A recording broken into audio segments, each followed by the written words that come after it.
Hello, welcome to my channel, Compass Starlight. This is going to be a reading for the next 4 or 5 days, the next week. I have 3 decks today. I have an Antegna Tarot, which is a deck of archetype cards. I have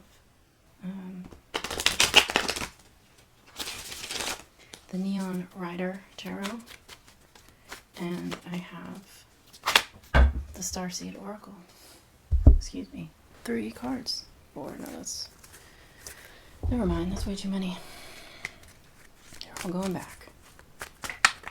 Let me try that again.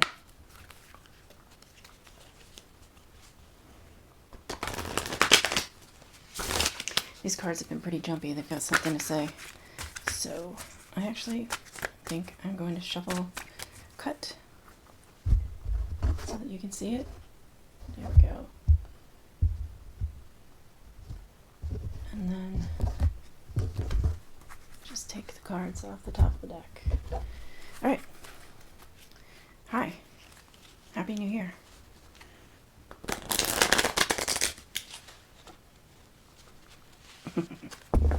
How have you all been? Hopefully you're off to a good start. Try not to be too loud next to the microphone. Alright. Do the same so that you can see it. What kind of energies we ask? Spirit, guides, ancestors, angels, and archangels.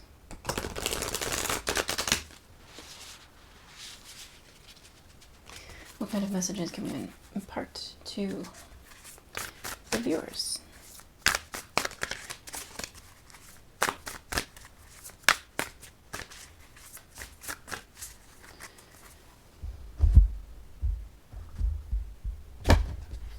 Yeah, that'll work. Okay, let's see what we have from the archetype deck. First card out, we have Terpsichore, card number 13. Second card, Theology, card number 30. And the third card out, card number 14, Irato. Let me see if I can at least get these partially in view. Yeah, that's pretty good. That's right, taken from the top of the deck, we have Strength. We have the Two of Cups and the Knight of Cups.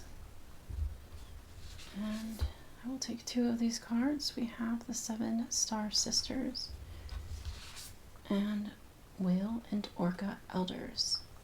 Okay, I'm going to move this over.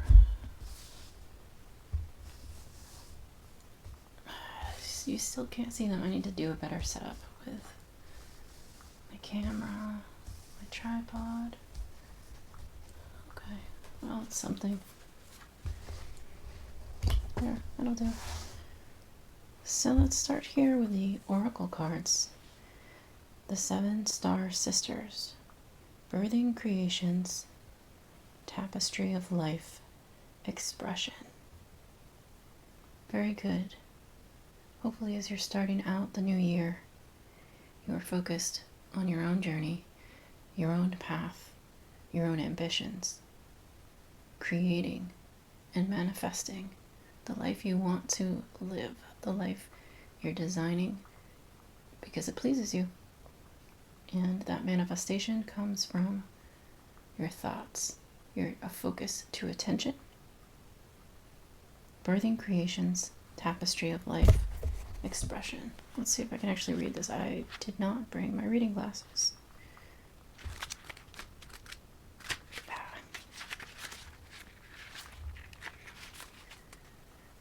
There are new creations that want to be born, beauty that's yearning to be woven, new consciousness that's longing to be breathed into life. If you draw this card, you're being called to surrender to these creations, to usher in a new era of consciousness, and do your bit in weaving the web of life. This is the card of the artist and the midwife. You're being called to ponder questions such as, What wants to be birthed through you? What new creations are whispering in your ear? What beauty are you being called to make? Creativity and intuition come from the same sacred place. They occur when we find ourselves flowing with the rest of life. Yes, living in the moment. Earth is renowned as a planet of manifestation and creativity, and yet so many of us have forgotten how to create. Somewhere along the way, we stopped seeing ourselves as artists, as creatives, as poets. Yet to be human is to be creative. Creativity is part of your true nature. Perhaps you're being called to surrender to a creative project, such as a new business or a book. Or perhaps you're being called to weave beauty in your home or in the way you cook. Regardless of the end result, you're being called to express yourself through your creativity, to surrender to creative projects that both scare and excite you, to find a way to weave beauty back into everyday life. For where there's creativity, spirit and soul are present, and hopefully you are too. And the world needs those qualities more now than ever before. So what new creations are you being called to birth? Did you make any resolutions for the new year? And if so, were your resolutions, did they have anything to do with your creative pursuits, ambitions that you have? Or were they more focused on habits that you have, perhaps, that you'd like to break? Questions to ponder at this time of year. The other oracle card we have is Whale and Orca Elders. Share your song, frequency of sound, diving deep. Yeah, it's I feel that one. It's been a little bit of a challenge to get back into putting myself on camera and putting my videos out there. I don't really talk about it to anyone, so I'm only telling myself that I don't have the time. And really, it's a matter of making time, and I can make the time. I think I really haven't been focusing as wholeheartedly on it because there's that fear of what exactly, I don't know. Just that fear of putting myself out there again. But hi, I'm here. I'm doing it. Regardless of what tries to stop me, what's in my way. There's really nothing in my way. Critique, perhaps. Okay, then we have Terpsichore. Card number 13. These are from my deck of archetype cards. Notice that she's grounded on the earth with a full moon at her feet, and yet she's wearing blue, both the color of protection and the color of water, which you can see in the background. This is to say that she is grounded yet in touch with her emotions. She is in touch with her emotions to the point of being able to reveal them as that light of the full moon would do. And the musical instrument represents harmonizing sound, your voice, your expression, harmonizing air into music. We also have Theology, card number 30. This is the influence of the heavens, of the cosmos. And with this card, if you can see, the individual here has the balance masculine and feminine. The individual is depicted as having, appears to have one breast and one face that is feminine, one face that is masculine. This is the ability to stay balanced and focused in your energy. This is having the naivete and eagerness, that sort of foolhardy energy of youth, as well as the wisdom of the sage, the old crone. This is also the masculine energy in balance with the feminine energy. I don't know what I just said. I meant to say the masculine and feminine energies in balance, in harmony, in one individual, under God, so to speak, under the cosmos, above the cosmos. This is a way of channeling the divine force, the divine energy frequency, harnessing it. The individual is above the cosmos, channeling it into the cosmos, you could say. And then we also have Erato, card number 14. Here we have a representation of cycles. Now, I said in the first card, she has her feet on the earth, being grounded, but in touch with her emotions. In theology, there is no ground. It is thought. It is logic. It is creativity. It is imagination and reason. It is the idea, the principle. This is the place, the energy from which we manifest. The ground here is the all-being, all-knowing. It is the source. It's the void from which all things are born. With Erato, again, we see a hint of water here. But this individual is dressed in green, which I do believe represents the heart chakra, as well as earth energy. She is grounded on the earth, but very much aware of life cycles, the full moon and the new moon. This is the recognition of the 3D reality, the cycles of our patterns, our habits, how things come full circle, a nod to justice in the wheel of fortune. It's a contemplation over cause and effect, the start and the beginning, and the result in the end.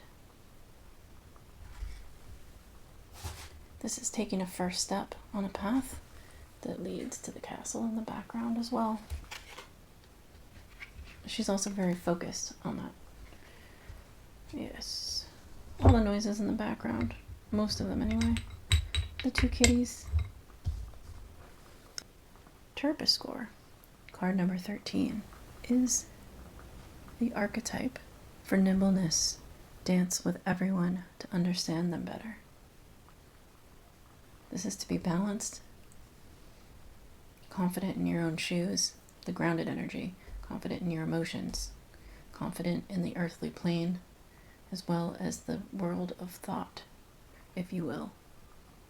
To be confident in your own place in the world, in the 3D, and your place in the cosmos, and then to be able to put yourself in somebody else's shoes, to consider other perspectives, get to know other people better by dancing with them.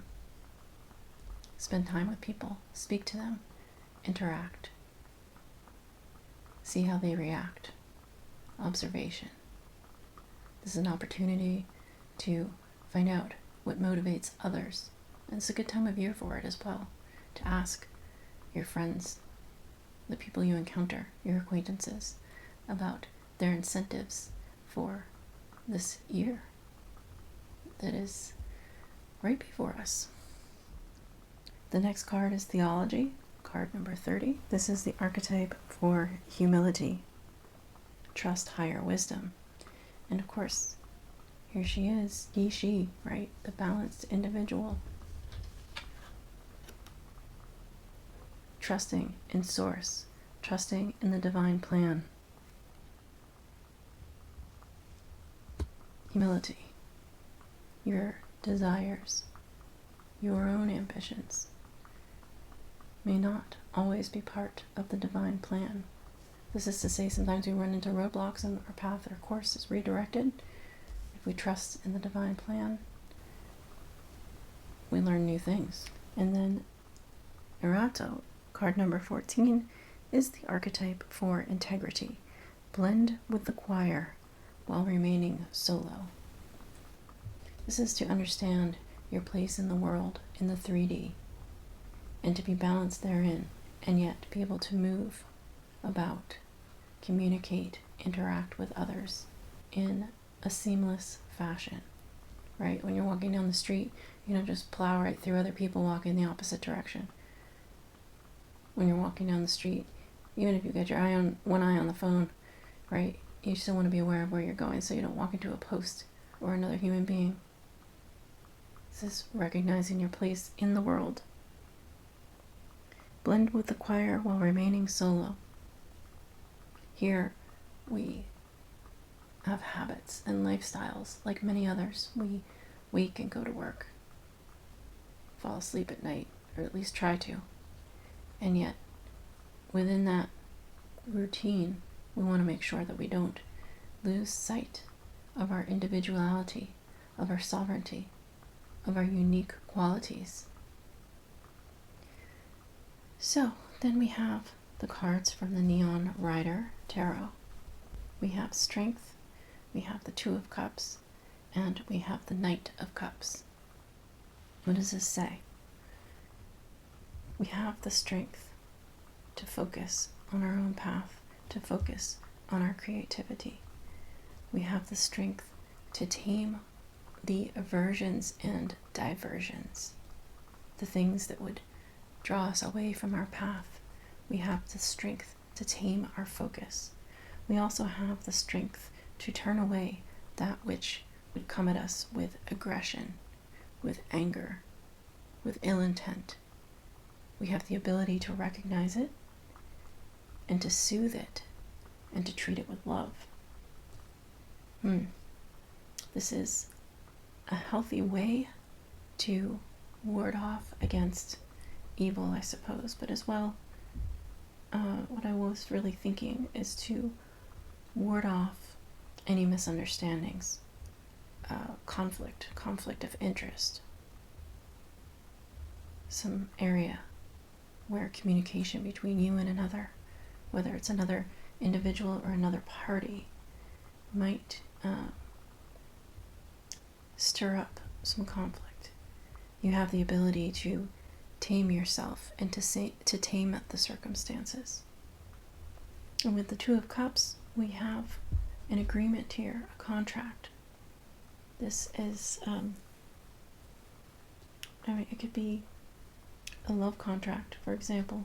People often read it that way. We have two very different parties coming together in agreement, like-minded, very different, but finding a common ground. And they are sharing their cups. The idea is that each one is balanced in their own right, whether this is an individual and an employer, or this is a partnership between two different people, business partnership, some kind of team, some kind of community. There are two entities that are whole unto themselves and balanced, and they are able to come together and share what they possess with the other in balance, in equal exchange. That is the intent with this card. An agreement, an understanding, a contract, protected by the heavens, by the angels, and made on firm ground.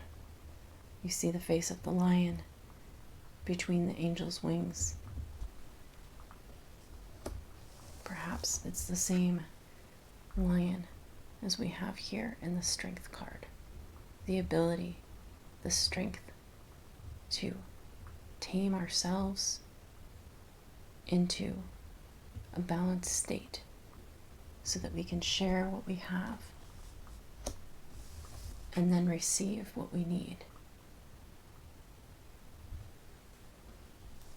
And with that, we get the Knight of Cups. This a message of emotional fulfillment. Could it be a romantic proposal? An invitation? Yes. An offer or opportunity for a date? Could also be an offer for a new job that will be very pleasing to you. It will make you feel good, emotionally satisfied, and rewarded. There's potential here. It's just one cup. So, if you choose to accept this cup, you will also have to make an investment in it in order for it to grow, to be more, to be ultimately fulfilling, such as the Ten of Cups. This is a good start. This Knight brings that Ace of Cups, that one cup. It's a principle, but it can grow in interest with investment. It's an auspicious reading. What can I say? It looks good. It looks like there's a need to focus on your own strengths, your own creativity, your own expression, and trust in the divine plan. Being true to oneself, and in that trust in the divine plan, and finding your own sovereignty, we get what we need, the reciprocity, the Two of Cups. So, yes, as I said, it's auspicious. Sounds good for the week ahead. Thank you for coming to Compass Starlight.